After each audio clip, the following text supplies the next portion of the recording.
Ladies and gentlemen, good day and welcome to Repco Home Finance Q2 FY24 earnings conference call hosted by DAM Capital Advisors Limited.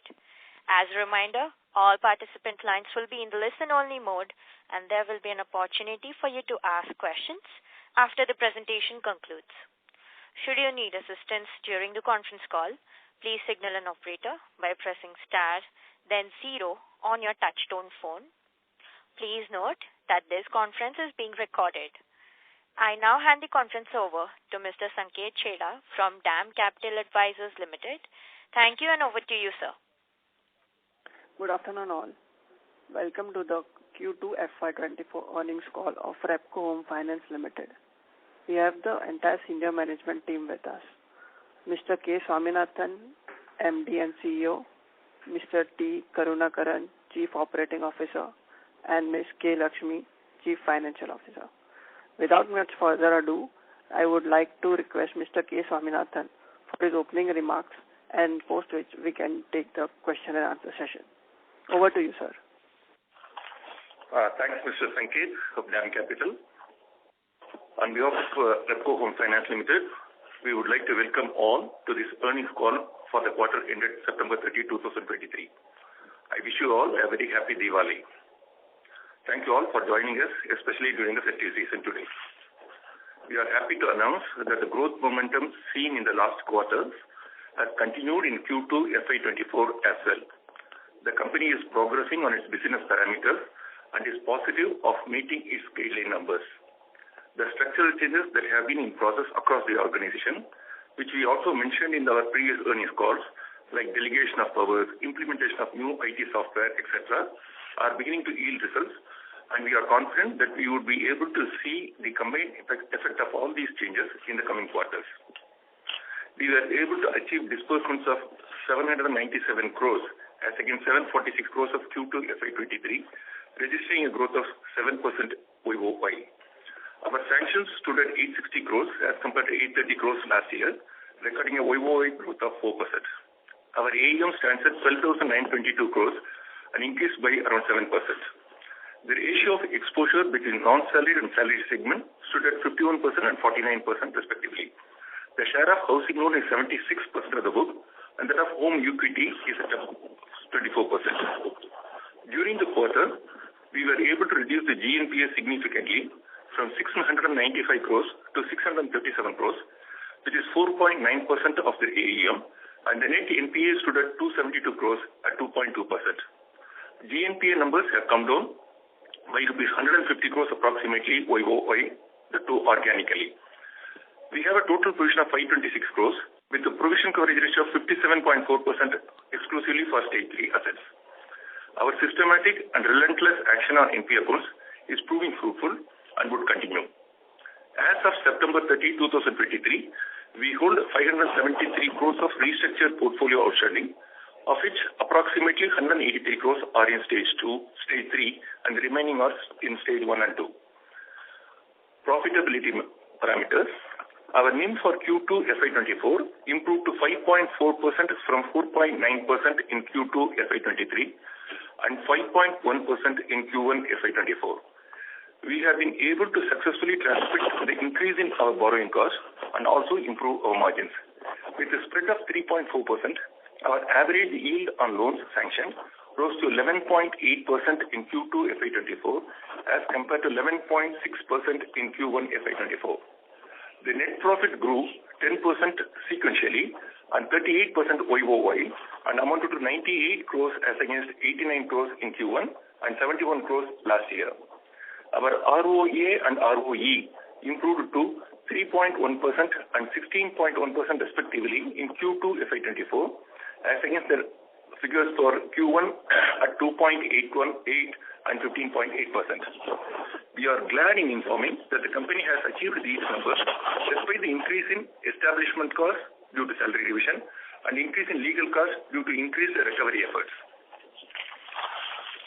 As regards IT, bulk of phase 1 of project 1, comprising of LLMS, LOS and EGL are completely integrated across branches and almost stabilized.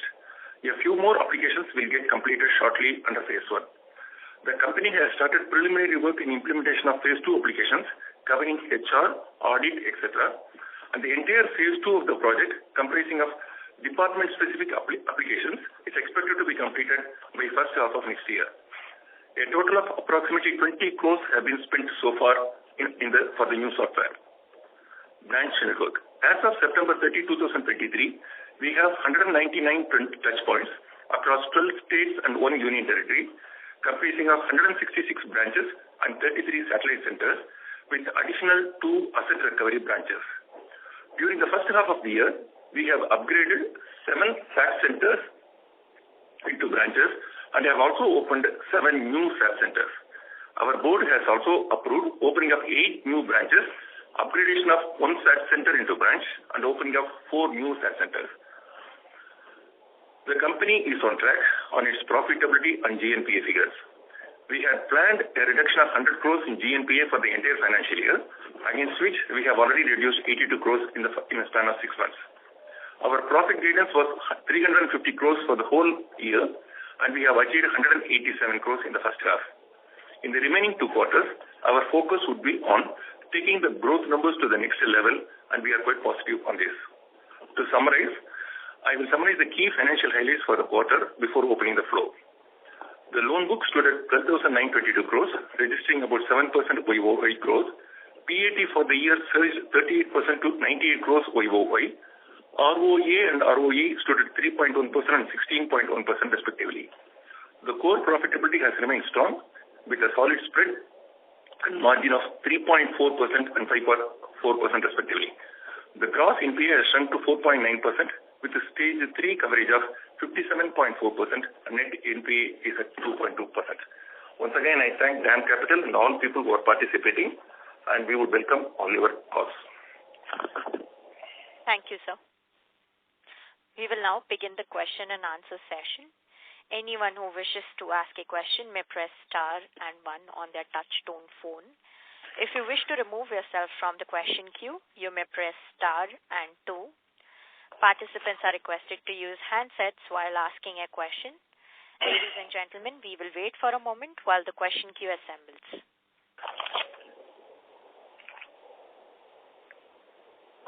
The first question is from the line of Mr. Rajiv Mehta from Yes Securities.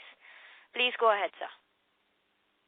Yeah. Hi, sir. Good evening. Congrats on very strong set of numbers, and thank you for giving me the opportunity to ask questions.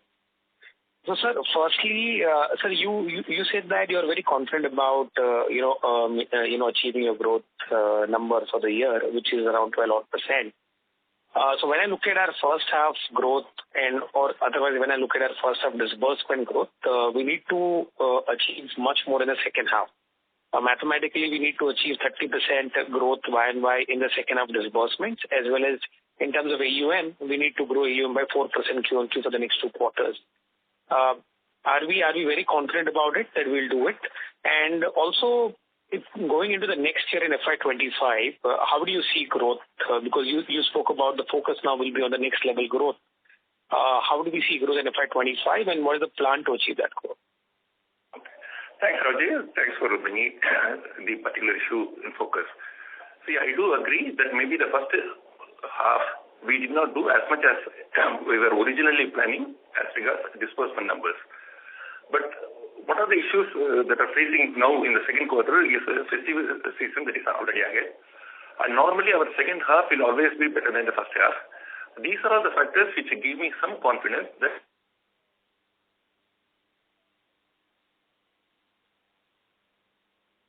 Sir? Hello, sir?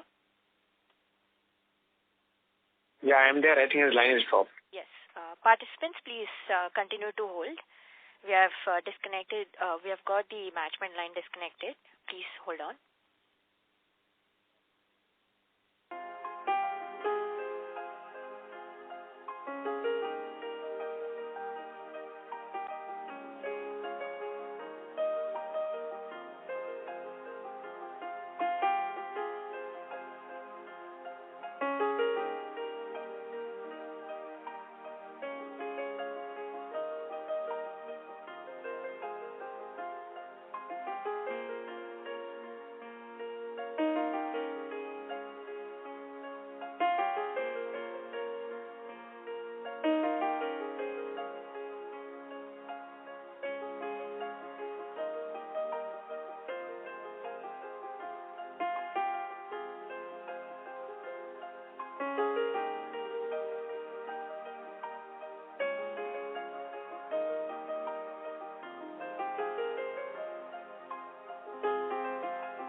Participants, we have team management line.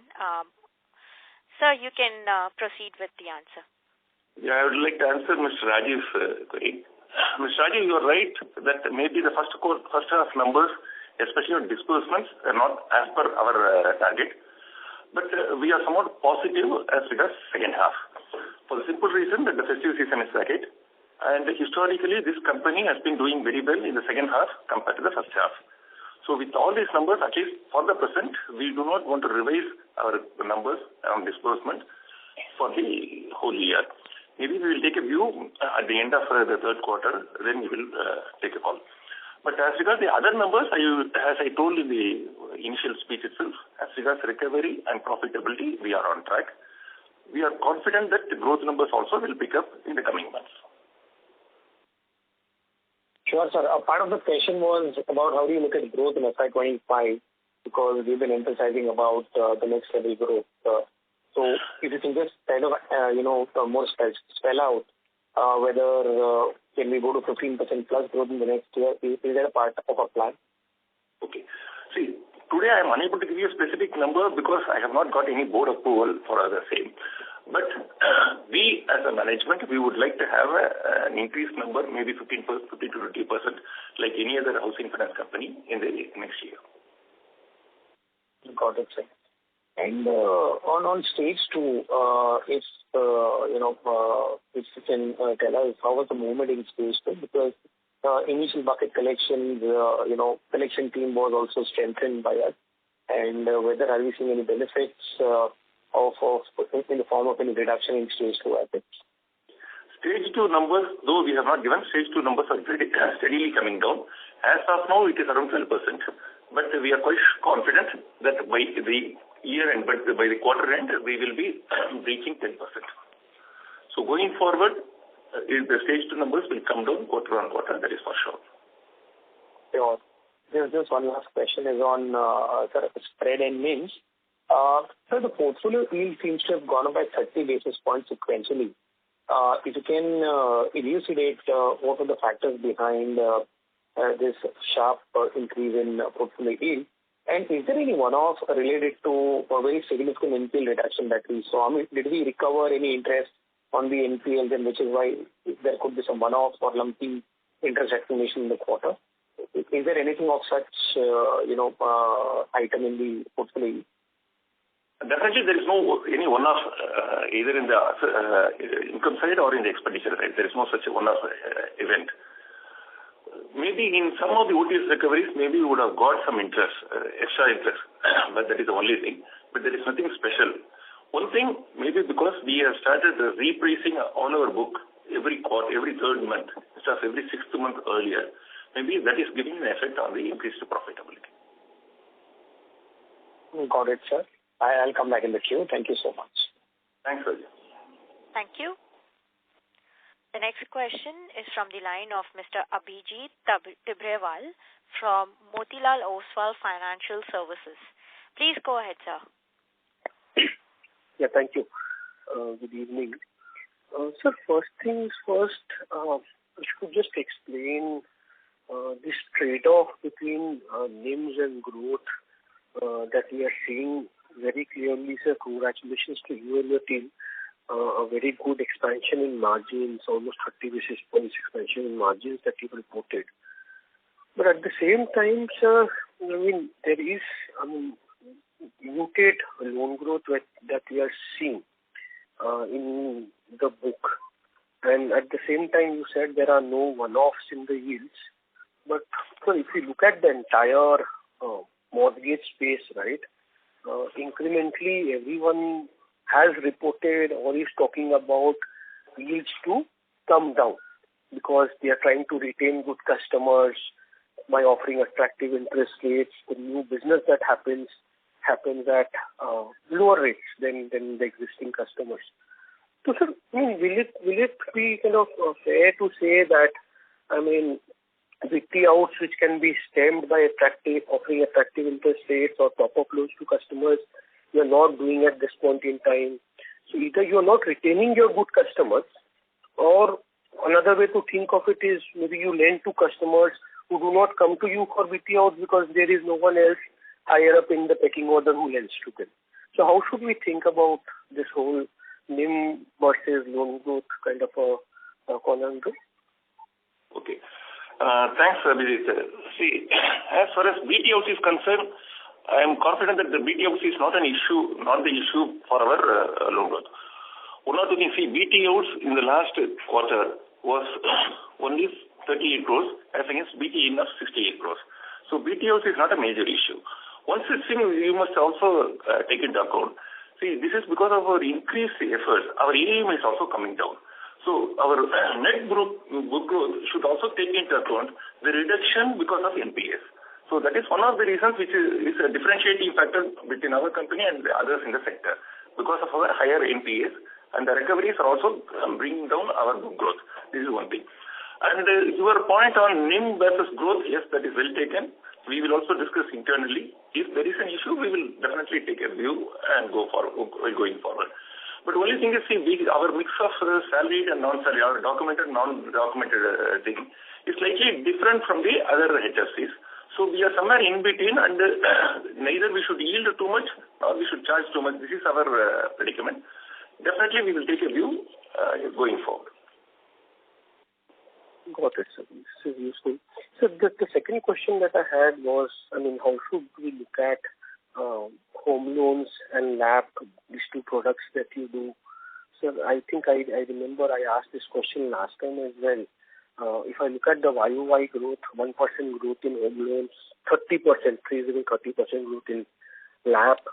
Look at the 2-year CAGR, again 1% growth in home loans, 18% 2-year kind of a CAGR in LAP. So you yourself, have been around as the MD CEO of Repco for almost a little less than 2 years now. So even under your tenure, sir, you would have seen, right? Home loans have not really grown. Whatever growth that we are seeing has largely been on LAP. And so why I ask this is, we gave out product-wise asset quality as well. There also, if you've seen in the past also, it is actually LAP or non-mortgages which have been a bigger pain point for us in the past as well. Okay. Thanks, Abhijit. See, let me be very clear. I think I told last call also. It is not purely LAP. We call it as a home equity. It consists of CRE residential, CRE commercial, and LAP. Information in Q2 FY24, our home loans is 76.2%, but LAP is only 13%, 13.9% to be exact. CRE residential is 6.8%. Suppose a person is having more than 3 kitchens, it is taken as CRE residential. Then a CRE commercial is 1.4%. See, all these are taken into consideration, and it is not purely LAP which is growing. So home equity, which is more or less, and some of the things are more or less linked to a home loan, this is how it is, the percentage is growing. And I would like to assure you that as far as the new book is concerned, including those which have been sanctioned in the last 1 year, the quality of the advance is quite good. See, we would have sanctioned approximately around 5,100 crores in the last nearly 2 years. Okay, and our actual NPA we have worked out is less than 10 crores. So to that extent, the new book is performing quite well, and only the legacy accounts are there either in stage 3 or stage 2. That too we are attacking vigorously, and we are quite confident that the numbers will speak in the coming quarters. Got it. And so just one last follow-up to that. Sorry, Mr. I would like to add. See, as far as our underwriting standards are concerned, now that the new platform is also with us, we are slightly more rigorous in selecting a customer, in pricing a product, and all that. And more than 75, all our CIBIL scores are almost above 750 in almost all the new cases, average. So with that, I feel that the asset quality of the new book is not an issue. The old ones, especially those people who are used to paying late and all that, maybe it is a mindset change that is to happen in the customer's mind that we are focusing, and we are confident that going forward this will also change. Yeah, sorry, I interrupted. Yeah. Got it, sir. This is reassuring. So just a follow-up, sir. So essentially from what you just said, is it right to then conclude that maybe in the next 1 or 2 quarters we should now start seeing growth in your individual home loans as well. I mean, your point against non-mortgage loans, which the split that you give is well received. But I mean, this individual home loans that you report, should we start expecting that now we should start seeing some growth in individual home loans? Yes, definitely, sir. We are focusing on those things.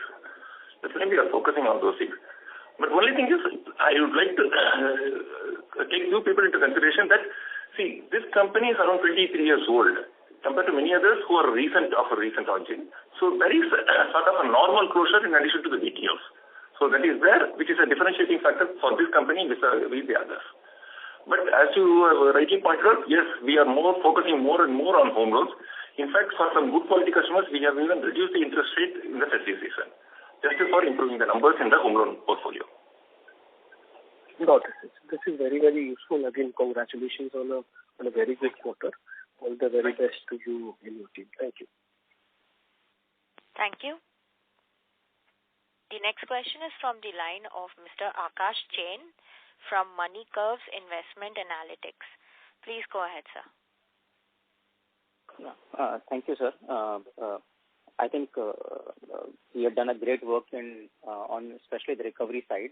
I think the kind of recovery we had in the first half, my sense is probably will end up doing much better than what we idea of 100 crores for the full year.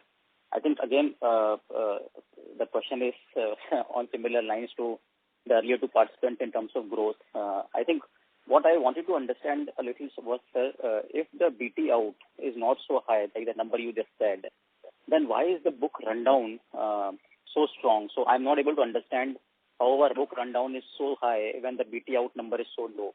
I think you did mention a little bit about the fact that we have a much more legacy book, which obviously naturally runs down more. But I think the rundown number is a little bit perplexing given the BT out is not so high. Connected to that question, sir, is that so you are guided for 3,500 crores of disbursement for FY24, but given the rundown of the book currently, I don't see us getting to 14,000 crore AUM on 3,500 crore disbursement. So I just also want you to please share your thoughts in terms of how do we get to 14,000 crore AUM with 3,500 crore disbursement given the current rundown on the book. So I think that's the first question. Okay. As far as the rundown is concerned, see, there are two aspects in it. One is the VTOs that I told, and second one is on the normal closures or pre-closures that is also happening. See, we have a data which says that the pre-closures are also around 40-50 crores. Pre-closure. See, our average book size, even though we give it for 15 years or 20 years, average home loan is only around 8 years. So people who are nearing 8 years or 9 years, they tend to close the loans even before the normal closure thing. That is one of the reasons why our book growth is not to that extent of our disbursement. VTOs are under control, but the pre-closures or the foreclosures are not in our control. And I'm very confident as regards the numbers, as I told in the initial remarks itself. Today, in November, I do not want to change the disbursement target. Maybe during January or February, we may have a reset as regards the numbers. Book growth, let us see, there is also an inorganic way of achieving the numbers. Maybe we will take a view if the factors are favorable. We will see whether we will be able to achieve the number, that is something as far as the AUM is concerned. But the organic disbursement growth, let us see the festive season that is ahead, and we are focusing on our sales vertical, therefore really on each and every file, and hopefully and positively we feel that the third will be better as far as growth is concerned. Sir, is our prepayment rates higher than other HFCs? Because we have looked at rundown numbers for others as well, and a lot of them also report their BT out numbers. So if I do that, our prepayment or rundown is higher than the other HFCs. So in your opinion, is there a reason why our prepayments are higher than other HFCs? Is there something that you think is there in our particular either customer set or our legacy customers or whatever? Okay, Akash, I have not studied. Normally, see, our total repayments are around 500 crores, including the normal repayments, prepayments, BTOs and all that. But we have not studied the other HSCs. Definitely you have given a clue. Let us see if we are different vis-a-vis the others. But it is a normal thing that is happening. Okay. We'll check, sir. We'll check. So the other question is, sir, on the strong recovery we had, right? We have already done recoveries of 82 crores, like you said, in the first half itself. So, do you see us overachieving the 100 crore guidance you gave, given what has happened in the first half and whatever processes you are following in terms of SARFAESI and recoveries? Yeah. On that score, yes, I am pretty confident that we will surpass our guidance. Okay, sir. Thank you so much. Thanks, sir. Thank you. The next question is from the line of Mr. Bunty Chawla from IDBI Capital. Please go ahead, sir. Thank you, sir. Thank you for giving me the opportunity and congrats on a good set of numbers. So as you said, as we have seen the margins almost at 5.4%, which is almost a decadal high for you. And you said you will be focusing now on the growth path, specifically on the individual loans. So how one should see the margins going for the next half of the year? And if there is any revision in the margin guidance, which you earlier said 4.7, 4.8%, which is comfortable for you. So how one should see the margin in the second half? And similarly, are there any still pressure on the cost of funds in second half? See, as far as margin is concerned, yes, 4.7, I think it should be easily achievable. That's not a big issue for us. We will also see whether we can sacrifice a bit of margin from the present level to see that the growth numbers happen. That is one thing. As far as cost of funds is concerned, today it is slightly higher compared to 1 year back. Hopefully, see, some things are not in our hands. Hopefully, this cost will be maintained in the second half itself. Even if it goes up, we will be able to pass on to a certain extent without compromising on our growth. Okay, sir. And sir, lastly, from on the restructured assets, you said it's approximately 570 crores, out of which 180 crores in stage 2 and stage 3 assets. So, can you give currently what is the what is the repayment and all, how this book is panning out, and any specific stage 2 assets, if you can give the amount?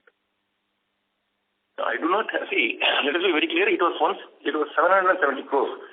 700 crores of principal and 70 crores of interest capitalized. So at the time of restructure, it was taken 1 year back. It was around 770 crores was the total book. Now it has come down to 570 crores. Okay, of which I would like to give a clarification that the NPA is 170 crores. NPA was once upon a time it was around 230 crores. It has now come down to around 170 crores as of now. As far as stage 2 is concerned, it is around 200 crores, which was there even last year also, but last quarter also. But the stage 3 number is getting maintained. Slowly it is coming down. See, I cannot have a magic wand to bring down the stage 2, especially in a restructured book. It is slowly coming down, and we are focusing more and more. And the numbers will come down only gradually. Because the person who has not paid for 2 or 3 years is slowly recovering from COVID. And so he has started payment. Okay, it is coming down, and the flow from restructured book is not at an alarming level. That is the one thing. Otherwise, our NPS would have shot up like anything. So it is some of the accounts are still maintained at the stage 2 level, but the only thing is the overdue number of days are coming down. I do not have the exact numbers for each and every account, but the stage 2 numbers in restructured book is also coming down gradually. Thank you very much. That was very helpful. Thank you. Thank you. Before we take the next question, we would like to remind the participants that you may press star and 1 on your touchtone phone to ask a question. The next question is from the line of Mr. Amish Thakkar from Singular Gulf India Advisors Private Limited. Please go ahead, sir. Hello, hi. Thank you so much, and congratulations, sir, on the continued recovery and delivering on your guidance so far on both asset quality and AUM growth. What I want to understand is I was just looking at a couple of slides in your presentation which talk about the branch count and AUM by state, and basically, let's say there are 2 core, focus areas I want to understand. One is your home market, which is, Tamil Nadu, and the next is the next 4 states, which is Maharashtra and Karnataka and AP Telangana. Who are your main competition, in terms of the people in the pecking order? You are competing with private sector banks and maybe even small finance banks on the BT outside where you're losing customers to. But given the ticket size and the cost of funds advantage that you may be having in some of the other new age affordable housing finance companies like Aadhar, Aavas, FY2023, I don't want to take names, but there are a bunch of them in these micro markets,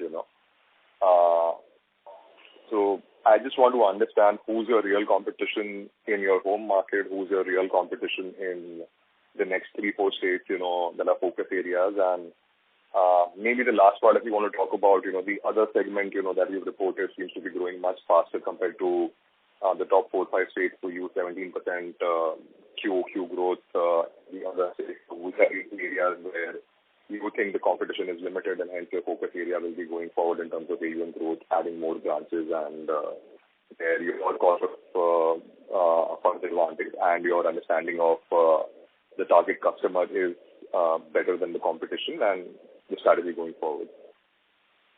Okay. See, I do not want to, Ramesh, I do not want to give specific names, especially on competition or thing. See, as far as the new loans are concerned, yes, there are so many other HFCs also which are in the same area where geographies where we are operating. So, in the new loans, the HFCs are our competitors.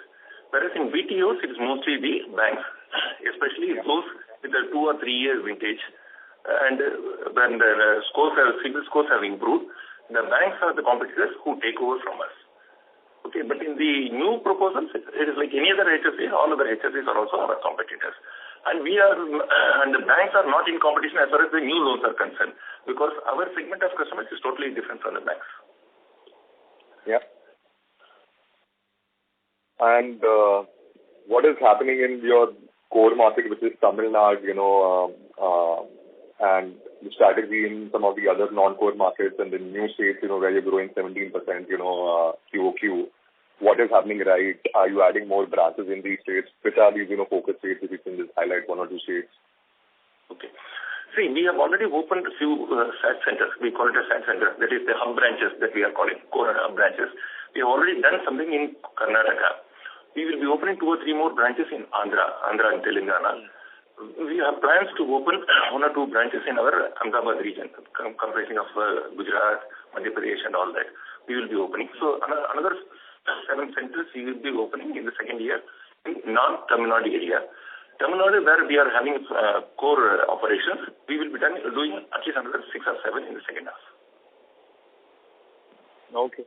And one last question, sir, before I go, is just, from what I understand, at the branch level operating model, has changed significantly since you have taken over, where because of the new IT systems and everything, we are able to do a lot more things like some of the other, new age companies, which is having more salespeople who are going out into the market instead of waiting for people to walk into the branch and being more aggressive, by working with DSAs and, focusing on LAP and whichever are the fastest growing areas in every micro market that we are operating in at the branch level. But who are when are going to a new market or even an existing market, we are looking to hire, the best salespeople, the best performing employees of our relevant competition. What is our pitch to a potential, DSA or an employee who could be working on our own payroll, where we are opening new branches? What is our pitch to these people that, okay, what does Repco offer compared to newest competition or banks, what is the best hunting ground for us to find the best talent in these markets, and what's our strategy on basically hiring the best talent for existing branches as well as new branches wherever we are going? Amish, there was a break in your thing, but I could understand the context. See, let me admit, we are still a long way to go as far as the new vertical, especially the sales vertical is concerned compared to those in the industry. We are just started the vertical. We are slowly training them and all that. It is not that we have taken so many people from the market. It is more our own people who are sitting inside the branch. Now we are slowly training them, asking them to go out and start canvassing and getting business. And slowly, steadily, the numbers are improving. Last month, at least 20% of our total business, of our new business, came from this new sales vertical. So we are focusing more, training them more. Hopefully, these numbers will increase. We will also not be averse to recruiting more people from on the sales line in the coming quarters. So we are confident, may not be in the current year, but at least in the next year onwards, our sales vertical, that is our own people, will get more and more business compared to the other segments like a DSA. Okay, and any KPIs that you are tracking in terms of, where we are in terms of the new disbursements per sales employee, and versus where the competition is, and if you can start communicating that in your investor presentation going forward. We don't want to know, like we can find out where the competition is, the listed players are, but at least where you are today and what is your medium-term target in terms of employee productivity, over the next 2-3 years, and how you're tracking quarter on that. That will be very useful to understand, how does the management think about some of these things and what are the medium-term targets? Okay. See, this, as I said, the sales vertical itself is a new concept for the company. So slowly they are graduating. I think it will be slightly premature if I start giving the numbers straight away. Let us graduate to a particular level, and we will not be hesitating to give the numbers in the coming quarters once we reach a particular level. Today we are too early, too small as far as the sales vertical is concerned. Okay. Thank you so much, sir, and congratulations, and looking forward to hearing more from you. Thank you, Nish. Thank you. The next question is from the line of Chandra from Fidelity Investments. Please go ahead. Hi, good evening. I had a few questions. One is, the average ticket size seems to be still at 12 lakhs. This time last year I was looking, it was at 15 lakhs, and the idea was that over a period of time, ticket sizes may gradually move up because you may, there is anyway some level of house price inflation, but, it's actually not moved up for now 12 months now. So just what's happening over there and your thoughts around that. Second is, just going back to some of the starting questions, I'm just struggling to see how you'll end up actually at 12%, even if the second half is going to be strong. Just given the current repayment rates, do you actually think that you're going to do some portfolio buyouts or something like that to get to that 12% number? Is that part and parcel of that? That's question 2. Third is just as of today, you could just help us with what the sourcing mix is. How much is getting sourced by DSAs now, and other channels, and then last is it seems that the borrowing costs have peaked the last 3 months. The numbers which are put out has been that 8.3-ish. Have the yields also? Is it safe to assume right now that our yields on origination and our borrowing costs should be similar, for maybe the next 6 to 9 months? Okay. Thanks, Mr. Chedda. One by one, I will try to answer you. The average ticket size of 12 lakhs is for the entire book. The incremental book is around 17 lakhs. That is there, which was there even last quarter. So the incremental book is around 17 lakhs. Portfolio buyout, today I do not have any proposal. But going forward, if what are the factors that are expected, if everything match, we will not hesitate to go for a portfolio buyout, subject to, of course, approvals by the authorities concerned. Sourcing mix as of now, it is 30% of DSA, and remaining is either 33% DSA. Today, as of now, it is 33% around DSA, which was around 30% earlier. It is now around 33% now. And the remaining is both from our sales vertical as well as the walk-in thing that is happening. This is the sourcing mix now. Borrowing cost, to my knowledge, I think almost all the banks have repriced their lending to us. We do not foresee any sudden increase based on the current levels. We do not see any current increase based on the current levels. Average borrowing cost of all the borrowings. But even if there is a small blip, I think we will be able to pass on to our customers. That's we are confident. But the future, we are not aware. Depending on the market, depending on the treasury thing, future may happen. Okay. But we will be, as far as margin is concerned, I think we will be able to maintain this 3.5% spread that we told. I think that we will be able to maintain. Right. Okay. No, so I'm just going back to on the ticket size. You've been giving out this ticket size number for a while now, and the average ticket size of a loan book has actually gone down. The incremental, you've been giving the sanction, so the incremental number has been higher every time, but the average is actually going down. So I still really couldn't make entire sense about that. Sorry, Mr. Chadha, I think it is not that way. I think it is actually going up. Maybe we can send you the thing separately, and we ask our people also to see that this slide is also included in the coming thing. Okay. Right. Sorry, just to clarify, when you said the 12%, your as of now, the thought process still is going to be organic. You're not really thinking of getting a buyout to get that 12% number. The thought process is that this can be organic right now. That is as of now. Let me be very clear. As of now, we want to grow organically. Okay, great. Okay, thank you. Thank you. Thank you. The next question is from the line of Mr. Anand Mundra from Soar Wealth Managers LLP.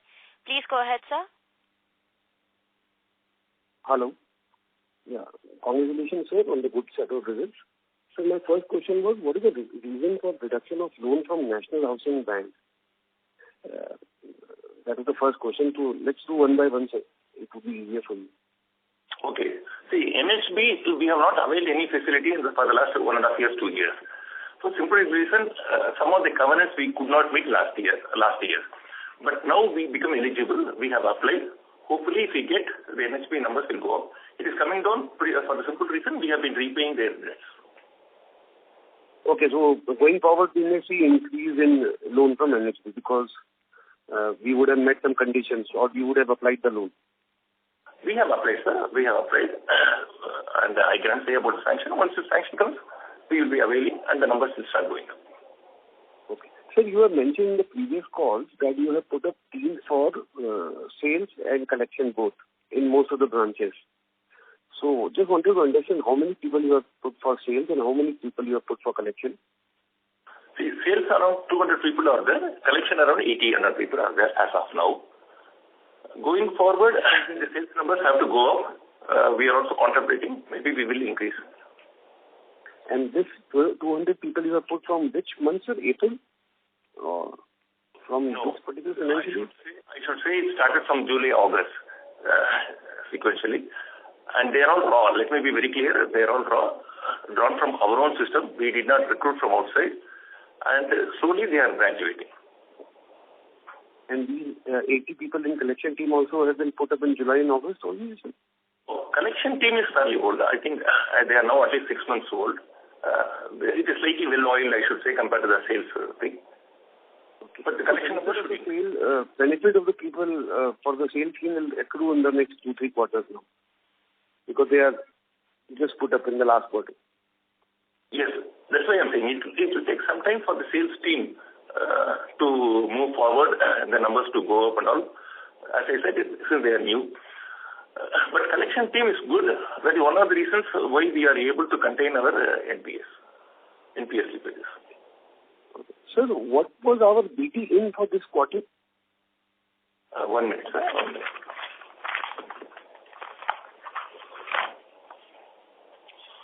BT ins 68.7 crores, BTOs 38.9 crores. Okay. And sir, what is the slippage for this quarter? 21 crores, sir. This quarter is 23 crores. 25 crores.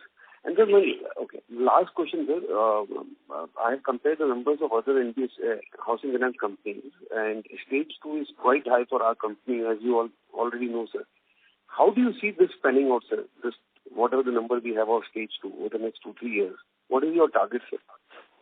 See, my stage 2 is quite high because of some legacy reasons. I should not say maybe because the previous years the company concentrated more on prevention of slippages as well as on growth. Now that we are focusing equally on the stage 2 control as well, we are confident that at least immediate future should be less than 10%. We should bring it to single digit. That is my immediate thing. By 24 at least, or by 25, we should be on par with the market as far as stage 2 is concerned. Okay. And sir, before this 80 people you have put in collection, what was happening in collection? There was no specific people in collection before that? That's what, see, this company was organized more in a bank-wise model. It was more a general model. There was no specific verticalization that was happening in this particular company, So slowly we have started bringing in that culture. So it is taking some time. Even before that, everybody was doing. It is not that collection was not focused. It was not focused. I should say it was not focused. It was happening. Maybe the branch head as well as some of the staff were calling. But now we have brought in some sort of a systemized way of follow-up as regards the stage 2. Okay. And sir, any particular incentive scheme you have designed for collection team? So that... So each, whether it is a sales team or the collection team or the pure recovery team, see, their incentives are all given based on the numbers, target versus achievement. So that takes them to reach the numbers. Thank you, sir. Thanks a lot. Thanks, Nishan. Thank you. The next question is from the line of Mr. Rajiv Mehta from Yes Securities. Please go ahead, sir. Yeah, hi. Thank you for allowing me to follow up. Sir, what is the thought process on the stage 3 coverage? So as I see, we've been resolving a lot of NPLs, and it seems that we are not releasing the provisions on them, and we are retaining provisions, which is why the stage 3 coverage on the remaining NPLs has been going up significantly in the last 4-5 quarters. Now it is at 57%. So what is the thought process of holding high coverage? And now incrementally also, as you said, that the new slippages are lower, and then further resolutions of NPLs will happen, and the NPL number will actually come down. You may have incremental reversals of provisions as well now. So would you take it back to P&L then, the incremental reversals of releases of provision there? Or you will keep on adding until what level of PCR you would want to, add? Rajiv, we do not have any specific target as far as provision coverage ratio is concerned. But at least the present thought process is to retain the provisions that are getting released. So that, one, our net NPA will start coming down. And at least up to March 2024, as of now, that is the idea. Maybe if our recoveries accelerate and all that, yes, definitely, as you say, maybe some of the provisions will go for write-backs. Okay. So maybe till March 24, you are saying that you will keep on, retaining the provisions from the NPL level. That is the present thought process. Let me be very clear. Okay. Presently, I can say, because you asked this question, presently, this is the thought process. Maybe we will take a view going forward. And sir, can you quote the incremental lending yields for home loan, LAP, and CRE residential and CRE commercial? Okay. See, approximately it is around 11.5%, the total yield. And it is around 10% under for housing loan, and around 13 to 14% for non-housing loan. So average is around 11.5. Oh, right. And incremental cost of fund? Just the number? Incremental cost of fund is, see, again, I do not have the numbers exactly. Maybe our CFO can give separately. It is around 8.5%, approximately 8.5, 8.6. That is the borrowing cost. Got it, sir. Thank you so much for this. Thanks. Thank you. Participants who wish to ask questions may press star and 1 on their touchtone phone. The next question is from the line of Mr. Abhijit Tabrewal from Motilal Oswal Financial Services. Please go ahead, sir. Yeah, is this my line? Yes, sir. Please go ahead. Yeah. So just one question. Thanks for allowing me to follow up. Sir, you have kind of covered everything very exhaustively, but I think if I remember correctly, during the opening remarks, you have said that you have incurred close to 20 crores until now on the technology or the platform transformation that you are doing. So how should we look at OPEX and in particular the tech expenses that you have budgeted? Not necessarily the next 6 months, but over including the phase 2 as well that you guided will be completed over the next 1 year. See, our budget is around 50 crores, pure software cost and the hardware cost for the technology upgradation. This is excluding the other costs like AMCs and all that. Out of these 40-50 crores, we have so far spent 20 crores on the phase 1. Okay, still some more amount to be spent on phase 1, some small amount, and phase 2 is going to be implemented. And we have already taken it to our balance sheet as a software cost. And the impact I feel may not be much because the profit growth that is we are experiencing, I think that will be able to take care of the cost, the depreciation cost of the software. Got it. So, sir, if I heard you right, what you meant is you have budgeted 50 crores for this tech transformation for phase 1 alone. And then for phase 2, it will be separate. Let me clarify, sir. It is for the 50 crores for the entire thing. 40 crores for the software and hardware for both the phases, plus 10 crores for our securities operation center, SOC. So 50 crores is for all the three applications. Phase 1, phase 2, and SOC, all put together. Got it. So just one last follow-up. So then how should we think about overall OPEX, given that you're thinking about adding branches, you're thinking about this tech transformation, like you said, there's another 30 crore which will be spent over a course of time. I mean, will we see some volatility on the OPEX side, or do you think it will be run rate as usual? See, today my cost income ratio is around 23-24%. Okay. I think we will also gain by way of reduction in our reversal of interest income and all that. So going forward, I think we should be able to maintain the same 23-24%. I think that should not be a big issue. It should be around the same level. Got it, sir. That's all from my side. Thank you so much. Thank you. Thank you.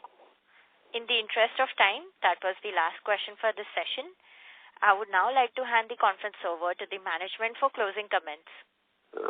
Okay, thank you, DAM Capital, for arranging, and thank you for all the investors, analysts who took time off that on a Thursday day to be here with us. I wish to reassure you all that the company is going steadily, and whatever is a little pitfalls, especially on the growth front and all, we are confident and we are positive that we will be able to do something at least in the second half. We will keep talking to you. Maybe in the next analyst call, it will present a still better picture. I once again thank you all for taking time off for being in the meeting. Thank you. Thank you so much, sir. On behalf of DAM Capital Advisors Limited, that concludes this conference. Thank you for joining us, and you may now disconnect your lines.